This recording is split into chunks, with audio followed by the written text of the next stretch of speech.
Hello, sports fan. This is Stephen Hill for Sports Choice Plus, and I'm bringing you a very special breakdown. I'm going to be covering ESPN's top NFL teams going into 2025 for the full roster-wise.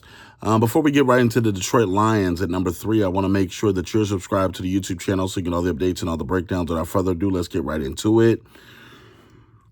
Looking at this particular team here, I'm going to be straightforward with you. With the quarterback at Jared Goff, having multiple elite running backs like Jahmyr Gibbs and David Montgomery, Amon-Ra St. Brown, Jamison Williams, Sam Laporta, they have a loaded offensive roster. They have guys everywhere that can not only make plays, that can extend, that can do great things. Penny Sewell, right tackle, is a solid right tackle.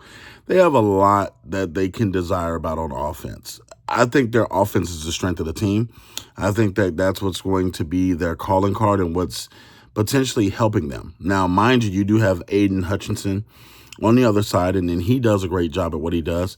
And you also got to think that, adding the likes of DJ Reed, adding the likes of a couple of defensive players on the opposite side is going to help this defense a little bit. But the biggest weakness for this team is going to be the OC and the DC. We don't know what they're going to do well, and you got to think there's a lot of pressure coming in on offensive coordinator John Morton because there's what Ben Johnson did, what he was able to do, put up prolific numbers, how this offense looked like it didn't miss a beat. Even when they were losing games, they were still in the game. The offense was effortless, and you got to think if they take a step back, do they fire the OC and get another one?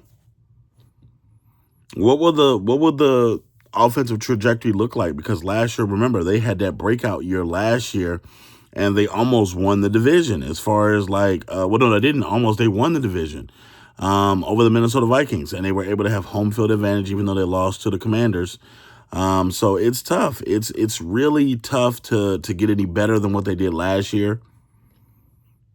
You want to ask yourself, who's going to be the candidate that steps up, that sets themselves apart offensively? Is this the year Jahmyr Gibbs claims the title as a top running back on his team? Does Amon-Ra St. Brown have a breakout season? Does Laporta improve his numbers? It's a number of guys on this team that could do things offensively to have this team looked at differently. But I think that overall there's a lot of pressure on the offensive side of the ball to get it done. Defensively, they haven't been great. Let's just face it. They've been atrocious at times. Even with Aiden Hutchinson or without him, they've been atrocious. They have to pick something that they want to do and do it well. I think leading by example with the offense is going to be something. They have a scheme advantage because this team's been together for so long. They know each other, the ins and outs. They can perform well. They do trick plays well. They have the distinct advantage there. So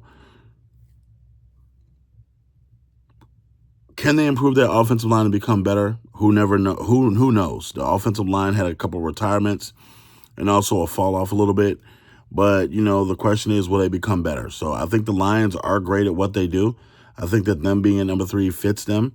I think that they're going to put up prolific numbers offensively, and I think both their running backs are going to shine as well as a wide receiver. So all you Lions fans, get in the comment section below. Definitely check out Sports Choice Plus. We'll see you on the very next episode.